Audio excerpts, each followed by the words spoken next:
Hello students. तो आपका जो सेट चल रहा था 2022 का तीसरा सेट, और उसमें आपको क्वेश्चन 2 तक कंप्लीट करवा दिए गए थे। उम्मीद है सभी क्वेश्चन आपके कंप्लीट हो गए होंगे। तो अब हम लोग क्या करने वाले हैं, क्वेश्चन नंबर 3 से लगाने वाले हैं। ठीक है, चलिए क्वेश्चन नंबर 3 देखते हैं। कुछ निश्चित संख्या के छात्रों में 300 सेब समान रूप से वितरित किए जाते हैं, और ये 6 नंबर में क्वेश्चन आया हुआ है। तो आप इसको अच्छे से लगाएंगे, पहली बार आया है, हो सकता है 2024 में ये क्वेश्चन ज़रूर आ जाए। 300 सेब इस प्रकार से वितरित किए जाते हैं, यदि 10 छात्र और आ जाएं तो प्रत्येक छात्र को मिलने वाले सेबों की संख्या में, ये यहाँ पर क्या है, कुछ मिसप्रिंट है क्या, ये कुछ मुझे लग रहा है एक है या कुछ है। फिलहाल हम एक मान कर के इसको लगाने वाले हैं। ठीक है, कमी आ जाती है, अगर आपके पास दूसरी अनसॉल्व्ड होती तो उसमें देख लिया जाता। खैर कोई नहीं, चलिए। तो हमें छात्रों की संख्या ज्ञात करनी है। ठीक है, 306 सेब बांटना है, और प्रत्येक छात्र को मिलने वाले सेबों की संख्या में अगर क्या कहता है, एक की कमी आती है, अगर 10 छात्र और आ जाए तो क्या करेंगे भाई, हम क्या करते हैं भाई, मानते हैं, माना छात्रों की संख्या x मान लेते हैं। ठीक, और प्रत्येक छात्र को मिलने वाले सेबों की संख्या मान लेते हैं y। अब कुल संख्या क्या होगी, ध्यान से देखो, कुल संख्या है 300। कैसे, देखिए, जैसे आपको 5 टॉफ़ी, 4 लोगों में प्रत्येक व्यक्ति को 4 टॉफ़ी देनी है, 5-5 के हिसाब से, तो 20 हुआ। तो उसी हिसाब से क्या होगा, x गुणा y बराबर 300। ठीक है ना, यानी कि छात्रों की संख्या और प्रत्येक छात्र को मिलने वाले सेब की संख्या का गुणनफल 300 होगा, टोटल 300 होगा। इतनी बात क्लियर हो गई। अब प्रश्नानुसार चलते हैं, देखते हैं क्या कहता है। प्रश्नानुसार कहता है यदि 10 छात्र और आ जाएं, यानी छात्रों की संख्या 10 बढ़ जाए, तो मिलने वाले सेब की संख्या में 1 की कमी आ जाती है। सेब तो 300 रहने वाले हैं भाई, अगर 10 बढ़ेंगी तो एक संख्या क्या होगी, प्रत्येक को 1-1 कम मिलेगा। यही तो है मतलब कहने का। तो यहाँ पर सेब की संख्या तो सेम रहने वाली है। चलिए इसको हल करते हैं। ये लिखेंगे xy -x + 10y - 10 बराबर कितना, 300। xy का मान 300 है, यहाँ पे 300 लगा लेंगे, माइनस का x प्लस का 10y माइनस का 10 बराबर 300। 300 से 300 खत्म हो जाएगा, x को उधर लिए जाएंगे तो क्या होगा, 10y माइनस का 10। अब ये x का मान समीकरण 1 से x का मान लगाएंगे तो क्या होगा, 10y - 10 इंटू y बराबर 300। तो अब हम इसमें क्या करने वाले हैं, गुणा करेंगे। 10 कॉमन ले लेते हैं तो क्या हो जाएगा, y² - y बराबर 300। y की हमने क्या कर दिया, अंदर गुणा, 10 से इसको काट देंगे तो y² - y -30, ये 30 इधर ले आएंगे, इसके फैक्टर करेंगे, -6 + 5 बराबर 0।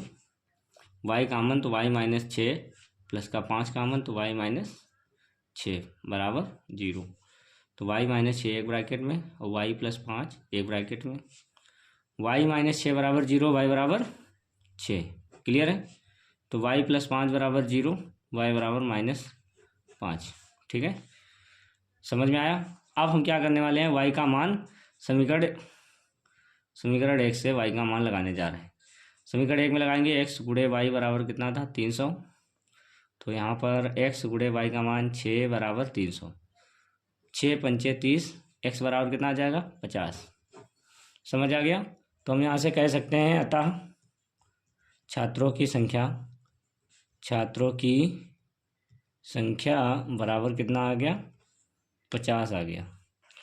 समझ में आया, एनी प्रॉब्लम। तो ये अच्छे से आप लगा लेंगे, नया क्वेश्चन है। चलिए अब हम लोग इसका अथवा वाला खंड लगाने वाले हैं, और ये कहता है, क्वेश्चन है इसका अथवा समीकरण दी गई है, और ये आप देखिएगा बहुत ही ज़्यादा इम्पोर्टेंट क्वेश्चन है, तो इसको आप बिल्कुल ही तैयार कर लें। और x ≠ = -4 और 7, इसका मतलब ये है आप ये वाले मान नहीं रख सकते, इस पर फंक्शन डिफाइन नहीं होगा। चलिए इसको क्या करते हैं, इसको सॉल्व करते हैं। कैसे सॉल्व करते हैं भाई, सिंपल सा रूल है, इसकी क्रॉस मल्टीप्लाई कराते हैं x-7 और ये x+4। यहाँ पर क्या करना है, x+4 और x-7 बराबर कितना 11/30। चलिए हल करते हैं। x-7 माइनस एक्स प्लस का है तो क्या हो जाएगा, माइनस हो जाएगा, ठीक है ना। तो x+4 और x-7 बराबर 11/30। तो यहाँ से x से x खत्म, -11/x+4 और x-7 बराबर 11/30। 11 से 11 खत्म। अब फिर से क्रॉस मल्टीप्लाई, तो -30 बराबर, अब इसकी क्रॉस मल्टीप्लाई करा देते हैं, x², इसकी गुणा कराएंगे, -7x प्लस का 4x -28। ये सब इधर ले आते हैं तो क्या बचेगा भाई, x² -3x -28 और माइनस प्लस 30 बराबर 0। x² -3x प्लस का 2 बराबर 0। तो x कामन यहाँ से नहीं लेंगे, फैक्टर करेंगे, -2x -x से इसके फैक्टर हो जाएंगे। x कामन लेंगे, x -2 -1 कामन, x -2 बराबर 0, x -2 x -1 बराबर 0, x -2 बराबर 0, x बराबर 2, x -1 बराबर 0, x बराबर 1, ठीक है। तो यही x के मान आ जाएंगे। क्लियर है, सिंपल सा था, कोई बहुत ज़्यादा कठिन क्वेश्चन नहीं था, लेकिन ये बहुत ही इंपॉर्टेंट क्वेश्चन है, 6 नंबर में बहुत बार पूछा गया है, ठीक है। चलिए क्वेश्चन नंबर हम लोग देखेंगे 4। देखिए ये फिगर बना हुआ है और इसमें कुछ गिवन भी है, इसका यूज करेंगे। समरूप वाला जो है अपने चैप्टर पढ़ा होगा त्रिभुज, उसमें समरूपता की कसौटियाँ बताई गई होंगी। तो उसमें समरूपता की कसौटी आपको बताई गई थी। तो समरूपता की कसौटी में क्या होता है, अगर दो एंगल भी आपको मिल जाते हैं कॉमन, तब भी वो दोनों त्रिभुज क्या हो जाते हैं, समरूप हो जाते हैं, ठीक है। क्या हो जाते हैं, समरूप। तो चित्र में दिया हुआ है AB जो है किस पर लंबवत है, BC पर, और DE लंबवत है AC पर, ठीक है ना। तो हमको जो सिद्ध करना है, हम उन्हीं दोनों त्रिभुज को उठा लेते हैं। सिद्ध करना है, जो भी सिद्ध क्या करना है, त्रिभुज ABC समरूप है किसका, AED। तो अब हम सीधा सीधा यही करने वाले हैं। सबसे पहले सॉल्यूशन डाल लेते हैं। त्रिभुज ABC तथा त्रिभुज AED में, अब ये दोनों त्रिभुज लेते हैं। देखिए ABC ये हमने अलग से बना दिया, आपके लिए बना दिया मैंने, ये 90 डिग्री हो गया, ये B हो गया, ये C हो गया, A हो गया, और AED बनाते हैं, AED, ये E, ये 90 डिग्री, A और ये D। तो यहाँ से आप देख पा रहे हैं कोण A क्या है, उभयनिष्ठ है। दोनों में क्या है भाई, उभयनिष्ठ दिख रहा है, दोनों त्रिभुजों में ये कोण A क्या है, उभयनिष्ठ है, ठीक। और जो एंगल ABC बराबर किसके, एंगल AED के, देखिए ये भी 90 है और ये भी 90 है, ठीक है, समकोण। समझ आ गया। तो हम ये कह सकते हैं त्रिभुज ABC समरूप हो गया किसके, त्रिभुज AED के।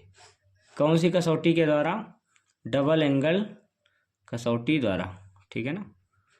बहुत सिंपल था। अगर किसी भी त्रिभुज, दो त्रिभुज में दो कोण भी अगर मिल जाते हैं बराबर, तो आप क्या कहेंगे, वो दोनों समरूप कहलाएंगे। समझ में आ गया, तो बहुत ज़्यादा कठिन नहीं था। चलिए नेक्स्ट क्वेश्चन देखते हैं। इसके बाद क्वेश्चन क्या है, ध्यान से देखते हैं। सेकेंड इसका पार्ट ये आपका एक फिगर बना हुआ है और ये आपको दिया हुआ है, ये 90 डिग्री है, D पर 90, A और B और ये C, ठीक है। कहता है त्रिभुज ABC एक त्रिभुज है जिसमें कोण A 90 है। कोण A क्या है, 90 डिग्री है, और AD जो है परपेंडिकुलर है BC पर। कोण A 90 है, ध्यान रखिएगा। तो हम कह सकते हैं कोण BAC बराबर है 90 डिग्री। बात समझ में आ गई। तो चलिए अब हम लोग देखते हैं इसका चौथे का सेकंड पार्ट। चौथे का सेकंड पार्ट क्या कहता है, ध्यान से देखिएगा।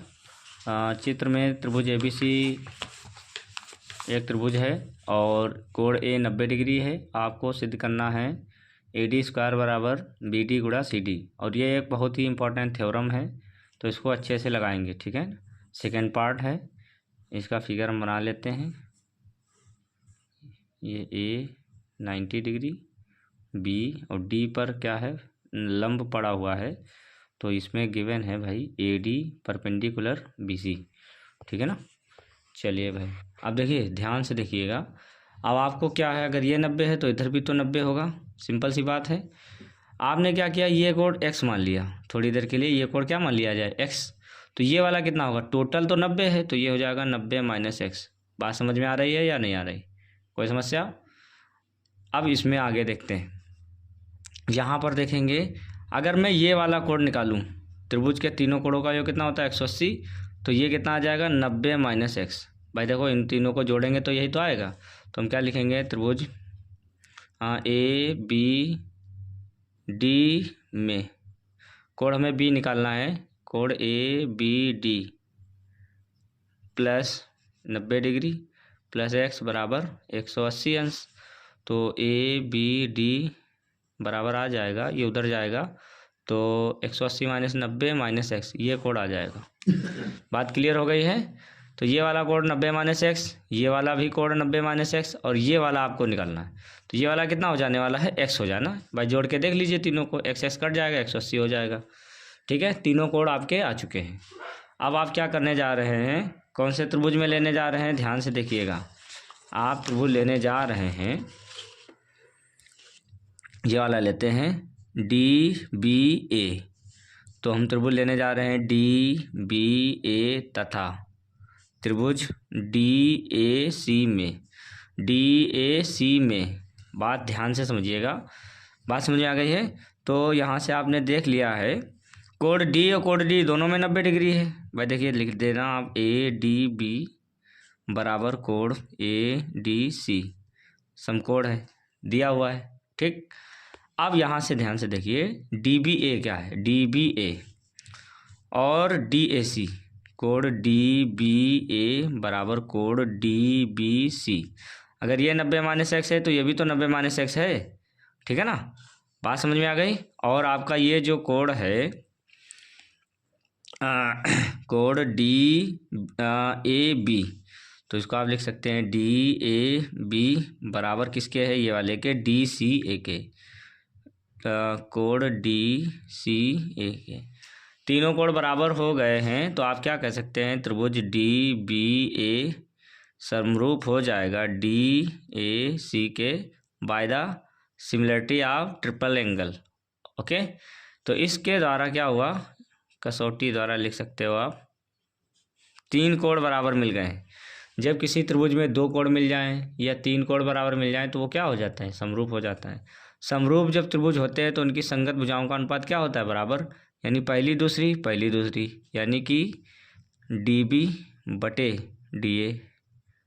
फिर बाद की दूसरी बी ए तो ए सी, बी ए बटे ए सी, और फिर पहली तीसरी यानी डी ए बटे डी सी। ठीक है, हम पहली और आखिरी को बराबर कर लेते हैं तो क्या होगा, डी बी बटा डी ए बराबर डी ए बटा डी सी। तो यहाँ से आप क्रॉस मल्टीप्लाई कराएंगे तो क्या आएगा, डी ए स्क्वायर बराबर डी बी गुणा डी सी।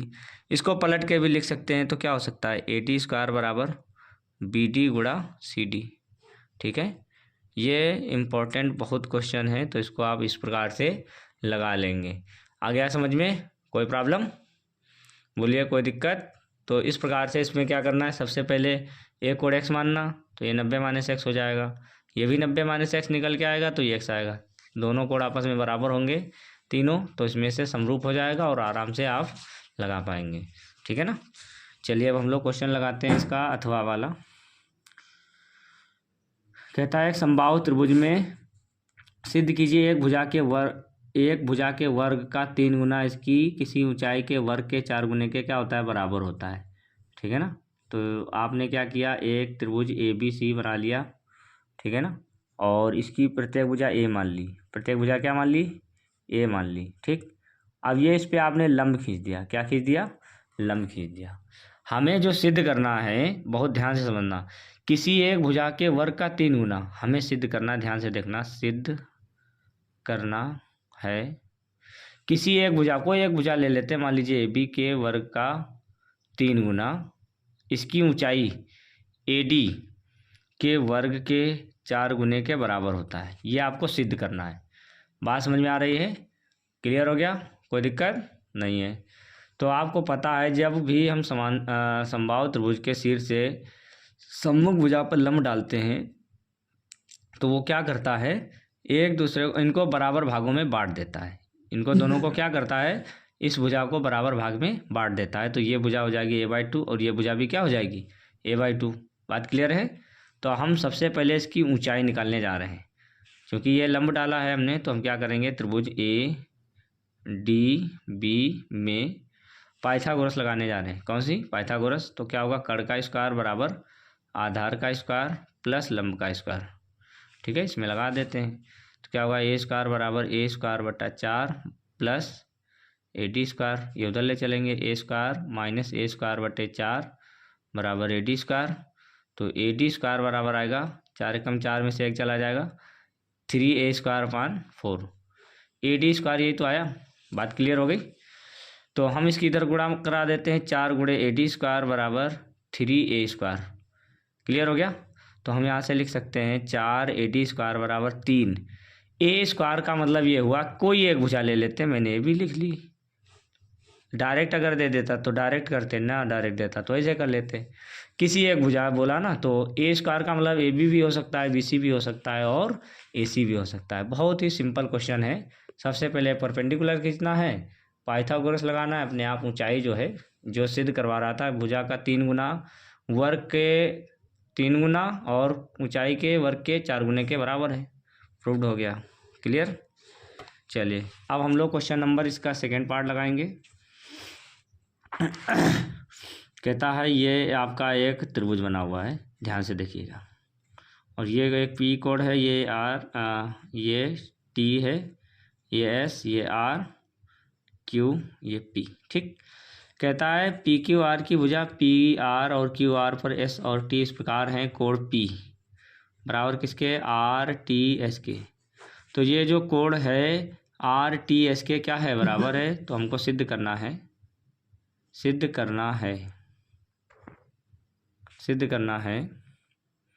त्रिभुज RPQ समरूप है RTS। अब हमको इन्हीं को सिद्ध करना है तो इन्हीं को उठा लेते हैं सीधा सीधा। तो हम लेने जा रहे हैं त्रिभुज RPQ तथा त्रिभुज RTS। तो हम दोनों त्रिभुज लिए RPQ, देखिए कहाँ पे है RPQ और RTS। सबसे पहली बात ये है R दोनों में क्या है, उभयनिष्ठ है। कोण R क्या है, उभयनिष्ठ है। बात क्लियर हो गई? और इसमें जो कोण P दिया गया है, देखिए RPQ, बात समझ में आ रही है? तो लिख सकते हो RPQ बराबर है कोण RTS के। जब दोनों बराबर कोण मिल ही गए हैं तो हमारे दोनों त्रिभुज क्या हो जाएंगे, समरूप हो जाएंगे। तो हम लिखेंगे RPQ समरूप RTS। तो हमें किसी दो त्रिभुज में अगर क्या मिल जाए, दो कोण भी बराबर मिल जाए तो आप कह सकते हैं समरूप हैं बाय द डबल एंगल। देखिए एक ये कोण मिला, RR दोनों में कॉमन मिल रहा है। और ये क्या हो गया, अलग भी बना सकते हो आप। देखिए मैंने यहाँ पे छोटा सा एक त्रिभुज बना देता हूँ, ये हो गया RPQ और ये बना देते हैं RTS। तो देखिए दोनों में R कॉमन है और ये वाला कोण इसके बराबर हो गया। क्लियर हो गया? ठीक है भाई, समझ आ गया? चलिए भाई अब हम लोग क्वेश्चन नंबर 5 लगाएंगे। ठीक है ना, समझ में आया? चलिए 5 कहता है अनुपात ज्ञात करो, P बिंदुओं को जोड़ने वाले रेखाखंड को विभाजित करता है, इसका मान भी ज्ञात करो। और ये अच्छा क्वेश्चन है, बात समझ में आई है? इसी टाइप का क्वेश्चन नंबर 5 कहता है वह अनुपात ज्ञात करो जो बिंदुओं को जोड़ने वाले विभाजित करता है। ठीक, तो सबसे पहले विभाजन सूत्र लगाइए दिए, बहुत ही सिंपल से। x बराबर फार्मूला क्या होता है, m1x2 प्लस m2x1 बटे m1 प्लस m2। ठीक है, तो ये आपका xy बनेगा और ये x1 y1 और ये x2 y2। समझ में आया? x के स्थान पे 1, m1, x2 का मान कितना है 4, m2 का मान कितना है भाई m2 रहेगा, x1 का मान -1 बटे m1 प्लस m2। तिरछी गुणा करा दीजिए तो क्या होगा, m1 प्लस m2 बराबर 4m1 माइनस m2। अब m1 वाले एक तरफ, इसको एक तरफ, तो m2 प्लस m2 बराबर 4m1 माइनस का m1, तो यहाँ से होगा 2m2 बराबर का 3m1। m1 बटा m2 निकालेंगे तो 2:3 आ जाएगा। कितना आ जाएगा, m1 अनुपात m2 2:3 आ जाएगा। क्लियर है। अब हम y वाला लेंगे तो y वाला क्या होगा, ध्यान से देखो, y बराबर होगा m1 y2 plus m2 y1 बटे m1 प्लस, सेम इसी टाइप का क्वेश्चन पिछले सेट में था तो इसको अच्छे से लगाएंगे। ये रिपीट क्वेश्चन है। y के प्लेस पर x लिखना है। m1 तो आपका 2 आ गया है और y2 कितना है, माइनस का 3 है। m2 कितना है, 3 है और y1 है 7 बटे में कितना होगा भाई, 2 प्लस 3, तो ये माइनस का 6 प्लस का 21 बटे में 5, तो ये हो गया 15/5, 3 आंसर x का आ जाएगा। क्लियर है। विभाजन सूत्र से इसको लगा लेंगे। अब इसका अथवा जल्दी से देख लेते हैं। समीकरण को हल करना है और ये समीकरण नहीं है, ये एक समांतर श्रेणी है। ये क्या है, एक समांतर श्रेणी 1 + 4 + 7 + 10 dash dash dash plus x बराबर 287। ये समांतर श्रेणी है। अब आप इसको हल करेंगे और ये 6 नंबर में क्वेश्चन रखा गया है, तो कैसे करेंगे। देखिए पहला पद हो गया 1 और d इसका कितना दिख रहा है आपको, 3, अंतर देख लीजिए 3 का है। तो आप ये आपका अंतिम पद है, l बराबर कितना है x। पदों का योग दिया हुआ है तो पदों का योग है 287। पदों का योग कितना हुआ है, 287। तो अब यहाँ से आप क्या करेंगे, इसको हल करेंगे, ठीक है ना, और x का मान निकालेंगे। ठीक, तो आपका फार्मूला SN वाला क्या होता है, एक फार्मूला होता है n/2